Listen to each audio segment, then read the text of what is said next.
Welcome to the haunted story of the fridge and the stew. Our story begins in the deep, dark, now dirty fridge, where the stew, which is now in a pot, was sitting in a bowl. Andy came down to get his eye drops out the side door. While he was putting his eye drops in, the stew began to roam.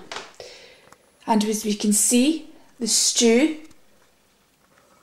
juice, which is right at the back of the fridge, there, has dripped from the shelf down to there,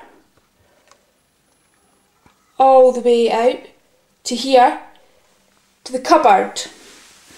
As we open the cupboard, we can see that the stew has gone down through the cupboard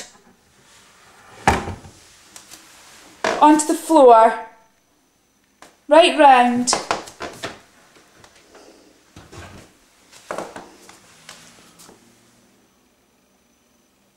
and formed a dirty, minging puddle over there. So as you can see, I now have the fridge to clean, the cupboard to clean, this bit to clean, and the floor to clean. So don't you dare ask me why your lunch isn't ready.